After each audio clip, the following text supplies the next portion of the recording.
Good afternoon from Beijing. This is Kate Kui. Welcome to Green Front's special edition of Ukraine situation and global energy crisis. Joining me live today for the discussion are our guests, Cui Hongjian, Director of the Department of European Studies at the China Institute of International Studies, Qinhua, Vice Dean at the National Academy of Development and Strategy of Renmin University of China, and Pavel Felgenhauer, Moscow-based defense analyst and columnist.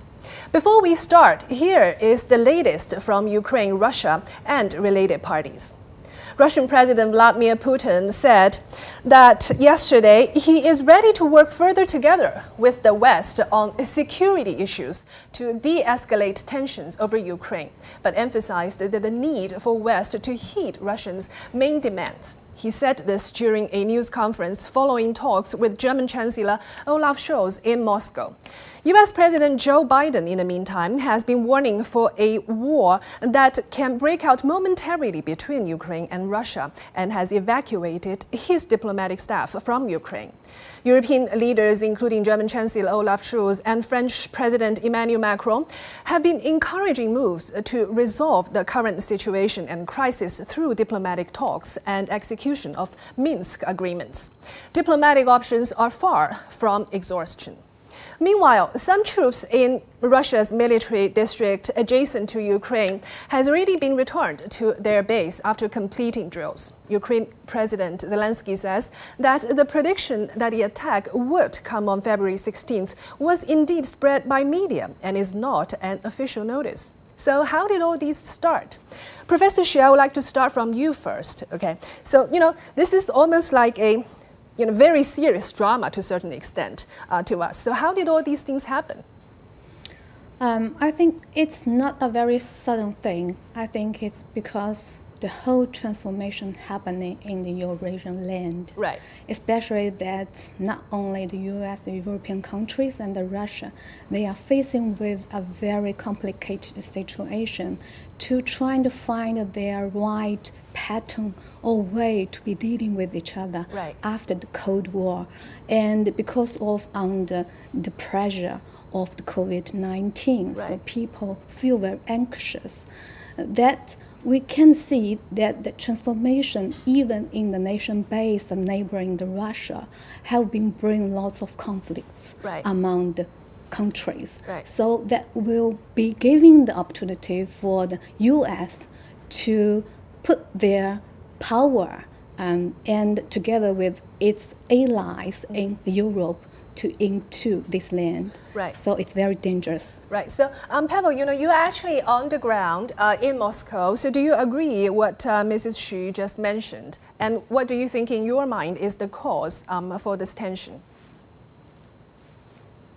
Well, Moscow has been very precise about that this is caused by that Moscow believes it's under pressure, that it's threatened by the expansion of American NATO presence in Europe, close to Russian borders, and that this situation should be reversed because it's intolerable. So that's the basic problem.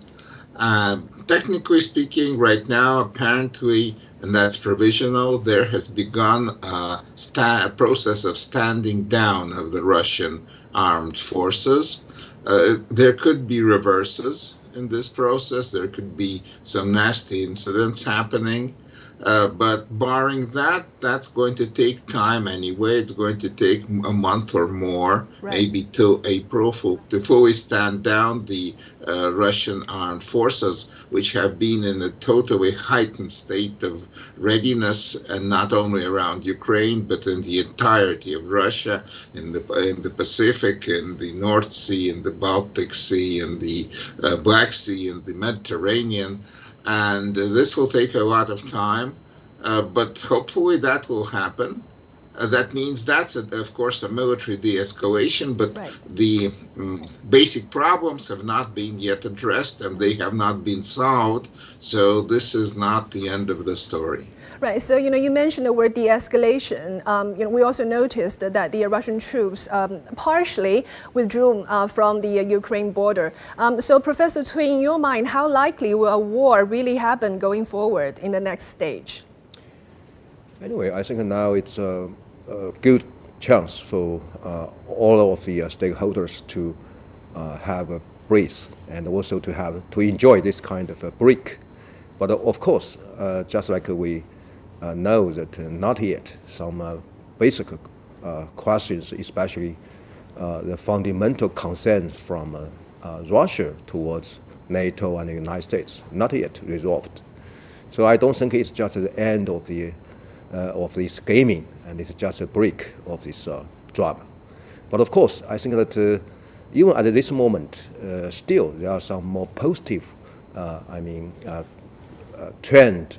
Now it's coming. For example, how about these diplomatic efforts from more and more European countries, and also some other stakeholders, and also some change, especially for some stance, not only from Russia's side and from Ukraine. If we look at what happened recently for the Ukraine President, Mr. Zelensky, he also tried to, hold down this situation and to keep a smooth solution. Another, I think, very very important hope for this solution of the dangerous situation is how could European countries to find out opportunity, a real opportunity, to restart this Normandy pattern and also then the Minsk agreement. But of course, the original Minsk agreement not yet enough to resolve current situation, but it will be the original points to help all sides to create a kind of more and more political and diplomatical environment. It's important, especially it could get a balance towards any kind of a military or any security means, especially from the United States and NATO. Right. So President Zelensky is actually never saying that February 16th was an officially announced or notified date, and rather he quoted that it was from media report. This is also interesting. So Pavel, from your perspective, I have two questions. First of all, why this is disseminated by United States? Why does the United States care so much about the invasion? And also, how do they know that for sure Vladimir Putin is going to, so to speak, invade Ukraine? So this is my first question. And second question is, from your perspective, how would you evaluate the relationship between Russia and Ukraine over the, say, past few decades or historically? Well, the United States have the most developed in the world intelligence gathering capabilities, satellites of different types, not only optical, but also radar, high resolution, that see not only what's on the ground during in the night and through clouds, and even what's happening under the ground, apparently. And they have been sending intelligence gathering planes and drones over Ukraine to the border area, and they have, of course, other capabilities. Apparently, their intelligence community was coming up with this data, which may have been not fully accurate. Of course, Russia could also plant some kind of data or kind of use diversions. So this is the game that ended up in, well, actually it ended up good, because if we actually right now are seeing a stand down by Russian forces, that means we won't have war, and that's a very good, basically a good result. It could be much worse. So we should most likely forget that today is the day when Russia invades. Apparently it is not. The relationship between Russia and Ukraine, of course, is historically very complicated. Ukraine has been part of Russia, the Russian Empire, the Soviet Union, And many in Russia believe, including the Russian president who went public about it, President Putin, that Ukraine is, at least large parts of Ukraine, are actually ancestral Russian land, inhabited by Russian speakers, and that this country, Ukraine, should not be an anti-Russian state, that this is a brotherly nation, a brotherly state, and it should be solidly in the Russian kind of sphere of influence, or at least not against Russia. And that's the basic problem. There's again expressed by the Kremlin that the United States is doing it, supported by some of its allies, is trying to make Ukraine an anti-Russian state, base for possible operations against Moscow, and for Moscow that is unacceptable. Right. So, Professor Xu, in your view, what do you think Moscow and Ukraine want to get out of this, respectively? Because just as I said before, that it's every side, they want to find that right position to settle to the thing. And it's very interesting that most investors in the financial world, they all assure that the Russia will not start the war. So as I know that it is because that this time that haven't touched the bottom line of Russia. So what is the bottom line? I think bottom line, just I agree with my Russian colleague that he referred that for Russia, Ukraine is his space of swing of strategy.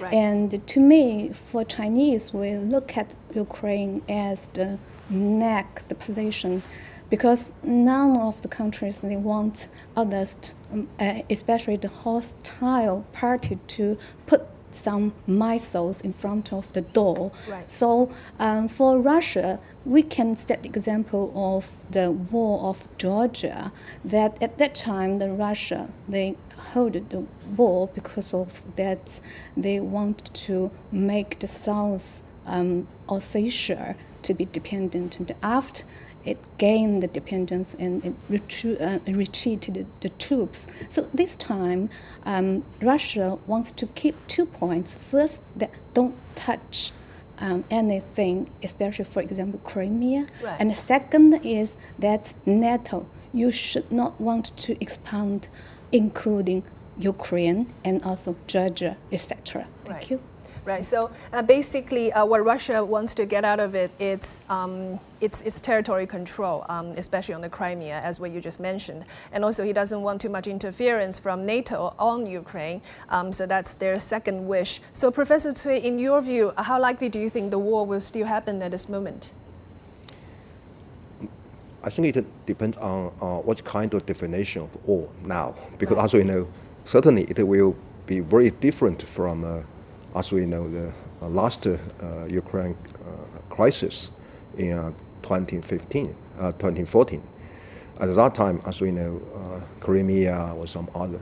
At this moment, I don't think that to have a war will be in the interest of Russia, and of course, it will be out of interest of everybody.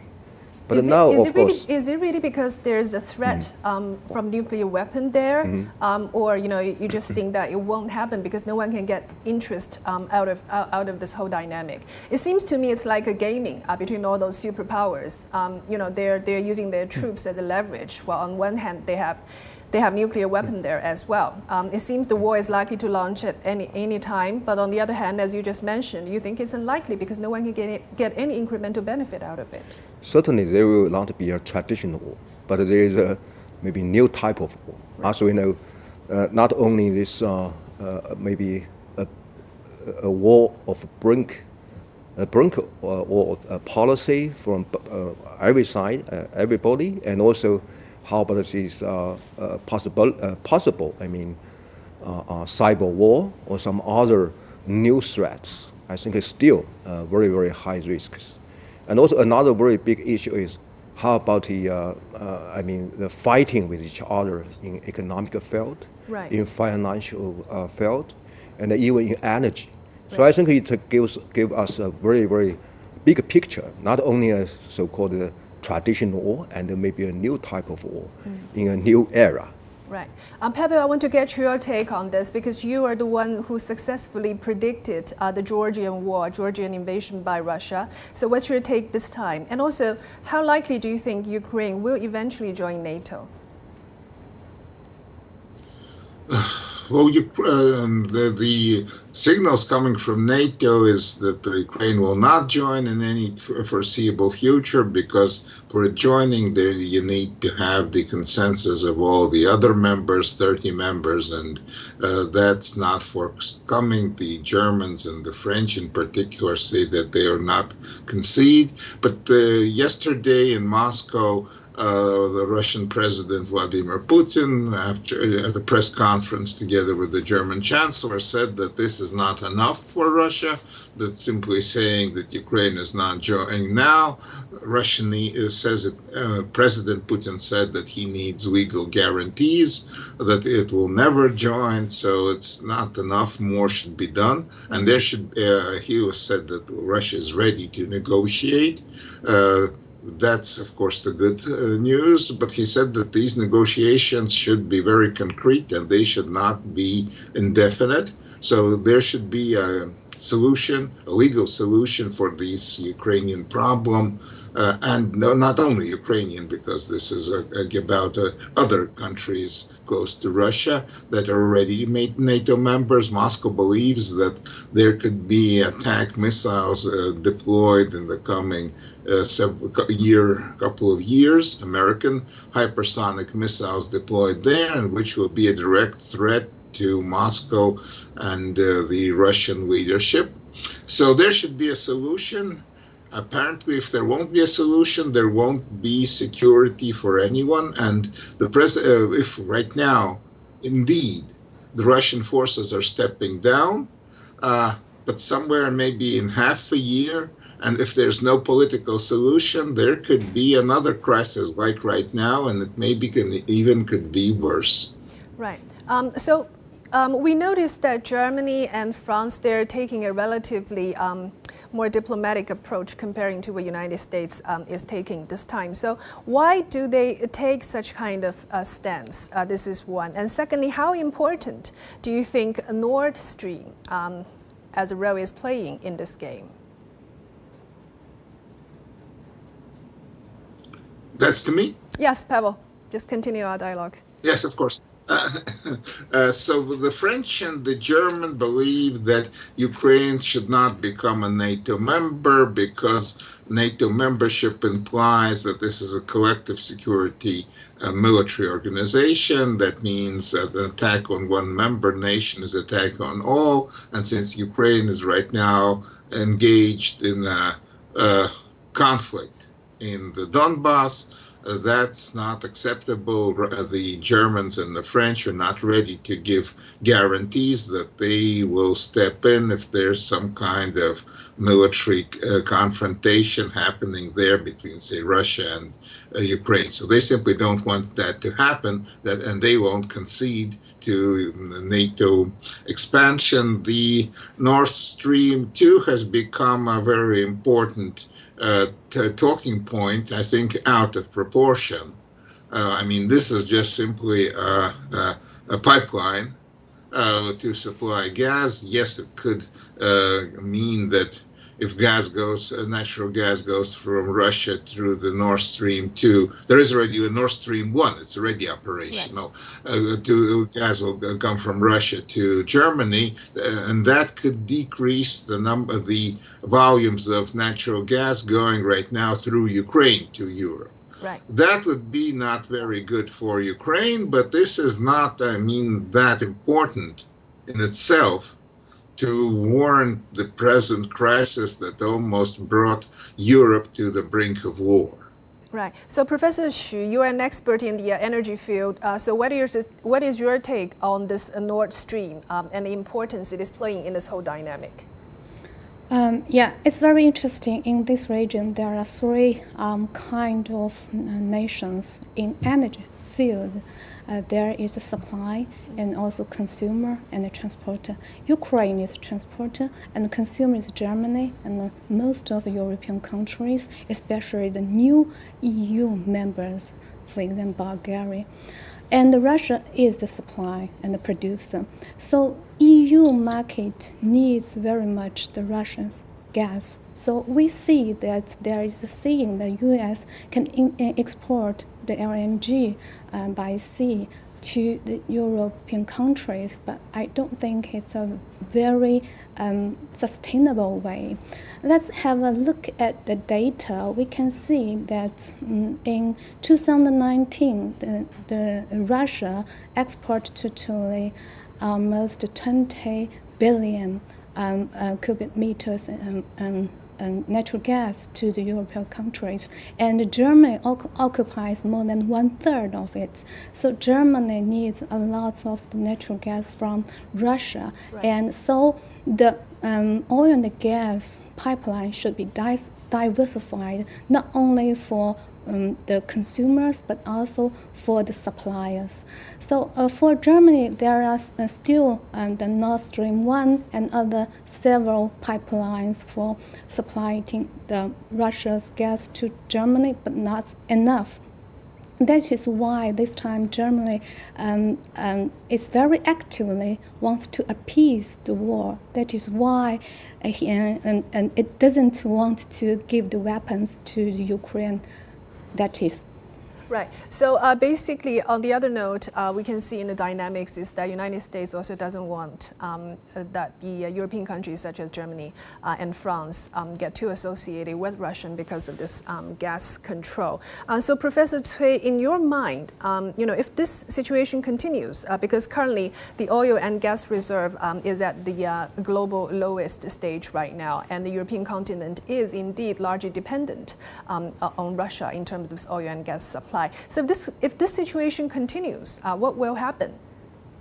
Certainly, I think a very big requirement for European side on the oil and gas from Russia, and also a kind of a competition between the United States and Russia on the energy marketing in Europe, right. Will be very, very critical issue for this gaming. If we look at the Ukraine issue or some other, not only it's just a kind of a geopolitical or geostrategic gaming. Behind, I think it's a very, very important competition of energy. I think now another very, very important issue for Europe is how about the European Union to try to get a more sustainable energy supply, and even to build up a kind of energy union in the frame of European Union. Right. Another issue is how could the European Union to get less and less depends on the energy supply from Russia. So I think from this counter situation, no matter which kind of, what's the end of the Ukraine issue, firstly, United States will try to sell more energy, oil and gas to European market, and to try to get some more percentage of the European market from Russia, supply. Another very big issue is it will strengthen the commitment of the European Union to have some, maybe a fast, energy transition. As we know, the new energy, renewable energy undoubtedly will be the future for European Union. But now, of course, for European Union, the question, how to keep a balance between the long-term destination and the current shortage of the energy supply, and even at this moment, as we know, the even more dependence on the supply from Russia energy. Right, but that to me is $1 million question. It seems that we don't really have an answer yet. On one hand, we need to do more energy transition to clean energy side, and then make it less dependent on the fossil fuels. On the other hand, we might probably have to diversify the energy source, so make Russia is not the only destination providing such oil and gas. So Pavel, from your perspective, I don't know how you view this, but to me, before these $2 million question gets resolved, this Euro-Asia continent will be forever not at ease. Well, Europe really, of course, very much needs Russian natural gas, and disruption of the supply would be very, very bad for the European economy and for the European households. With oil, it's a bit different. Yes, a number of European refineries require a supply of Russian Ural brand oil, but that can be kind of, well, their changes can be done there. There's also basically a possibility that in a couple of years, or maybe a bit more, Europe can find ways to decrease the dependence on Russian natural gas, although it could be done earlier. There's quite a number of projects worldwide of liquefied natural gas supply going online in the coming several years, so that's also possible. Right. But basically, it's a kind of relationship of a connection. Europe needs Russian gas. Russia needs a buyer for its gas. So this is interconnected, and hopefully this will help defuse the present situation, because a continued standoff and confrontation is, well, not in anybody's real interest. And it doesn't resolve any problem either. Professor Cui, I just want to follow up on one question. In your view, how would you value the geopolitical stability of Euro-Asia, this area, even when this situation, even say next month or days later that Ukraine crisis was resolved, do you think the stability will always be there for this whole bloc? I'm not so optimistic about the future of the situation, but we need it.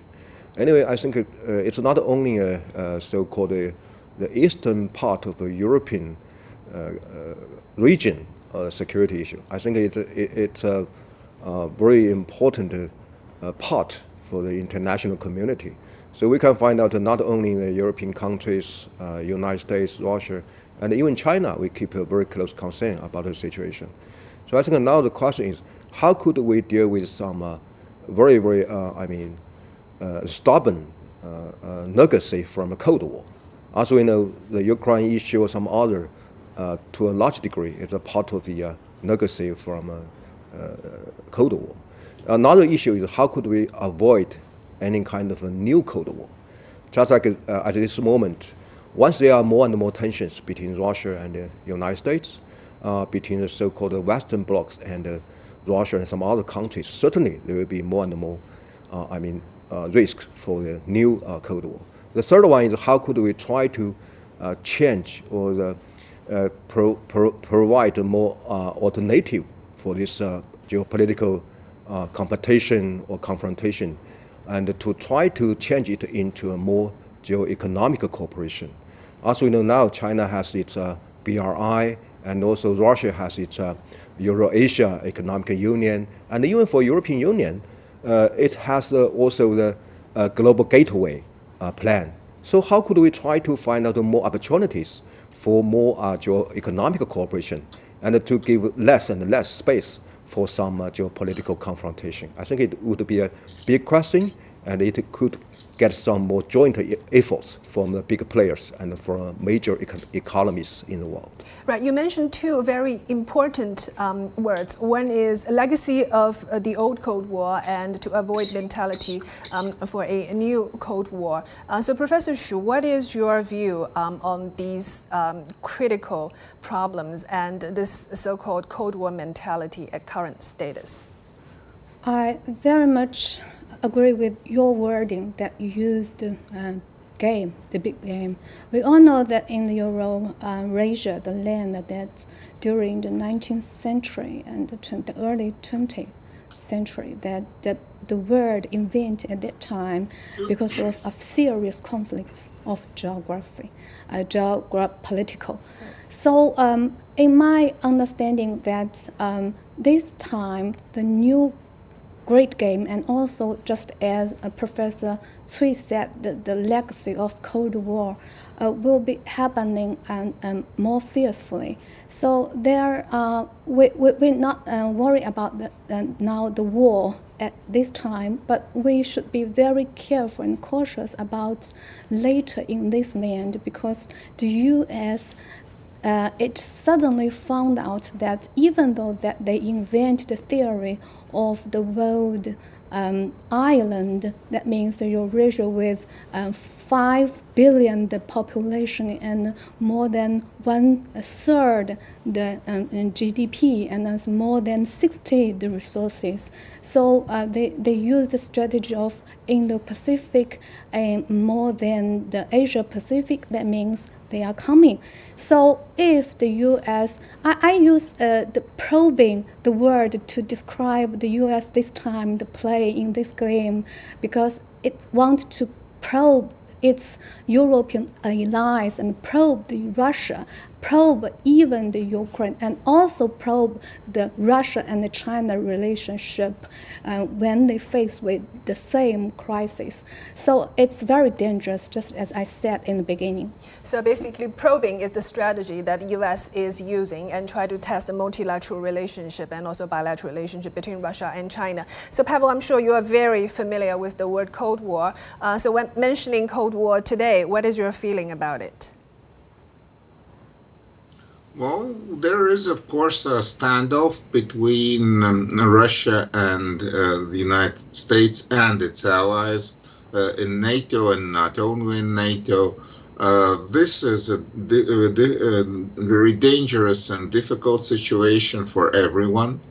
There could be mistakes. I mean, the kind of tactic of brinkmanship, of bouncing on the brink, well, it's kind of well known. It was used during the Cold War to a lot of effect by different sides. The term brinkmanship was coined in the 50s by John Foster Dulles, who was then the Secretary of State of the United States. Right. But there are dangers. As I say, this is not just about Ukraine. This is much bigger than Ukraine. Say right now, the Russian defense minister, as we're speaking, he's in Syria, observing a strategic Russian exercise there in the Mediterranean, where there's a rather sizable Russian naval task force put together, and also backfire bombers and MiG-31 jets with hypersonic missiles have arrived in Syria. Right. To take part. These are planes that are specifically designed to take out aircraft carriers. And there are aircraft carriers, one American, one French, and one Italian there in the Mediterranean. And actually in the Pacific, in the Sea of Okhotsk, there was already an incident. A Russian frigate used live munitions against what they think was an American submarine. Apparently no one hit anyone, but this is just an example of what can happen. Skirmishes, and there's no Ukrainians in the Pacific and no Ukrainians in the Mediterranean. This is bigger, and this, as it happened sometimes in the Cold War incidents, right. If they're not controlled and the confrontation is not streamlined into a stable one, could lead to skirmishes, and skirmishes may escalate uncontrollably into a serious military situation. Right. So what you just said is that actually there are a lot of delicate nuances in this whole process. If those nuances are not balanced well, a bigger drama or a uncontrollable ending might just fall through, which is out of everyone's expectation. So Professor Xu, can you give us your insights on how do you think that Ukraine can actually get out of this crisis, or can it actually get out of this crisis totally at all?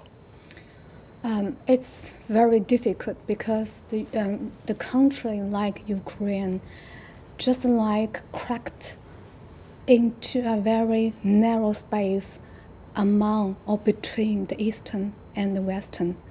From the history story, we can see that these countries, they always find some party to be joining, or to be joining the Eastern party, or to be joining the Western party.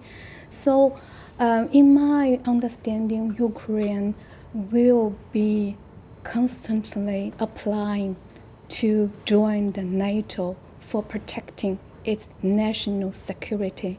And for Russia, I fully assure that Russia will, for its national interest, will never give away to it. So it will be a very, how to say, obstacle for the Ukraine finally to find its way. So Professor Cui, what is your take on that? Does Ukraine ever have a solution to get out of this crisis? I think now the question is not only the issue for Ukraine, Right. even it's a very, very critical part.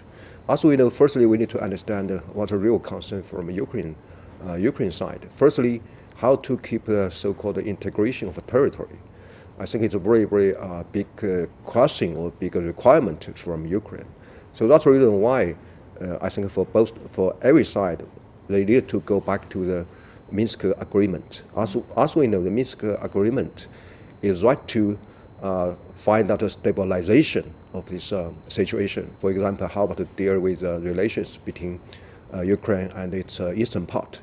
And also, another big issue is how could Ukraine and Russia, both two countries, they can build up or restore director or maybe more, benign relations. I think it's a very, very important precondition for Ukraine to get maybe a more safe environment. The third one is how could European countries, Russia, and even Ukraine itself, to deal with very, very big uncertainties brought by United States. Also, the current situation, even a very, very big factor is the change of the policy of Washington towards Russia, towards the European Union, and even towards Ukraine.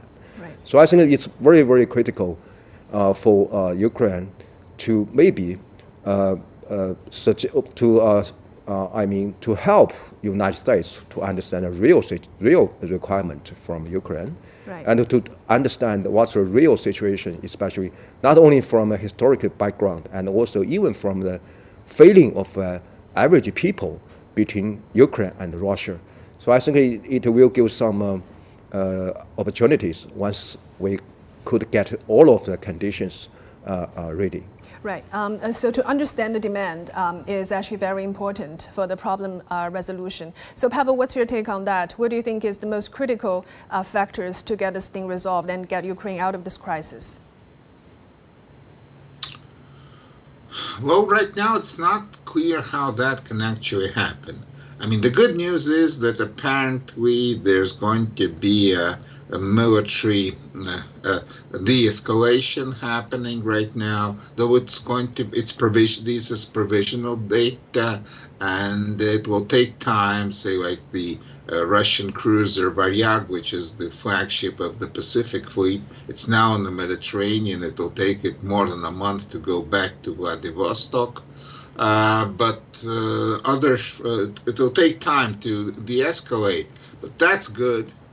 There's going to be negotiations. That's also good. But what these negotiations can achieve right now, the positions are so diverse, it's not clear, is there a path to find a permanent solution? If there is no permanent solution, such crises will continue to happen, as Russian president has said, that if there's no security for us, there's no security for anyone.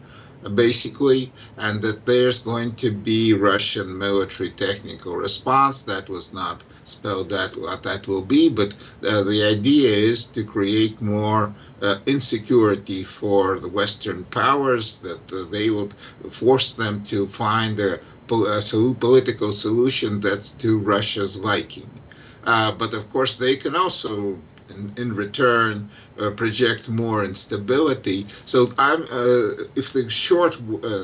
if there's optimism right now in the short run, in the more future, even this year later on, there's less optimism. For at least I don't see right now a direct pathway to a permanent solution.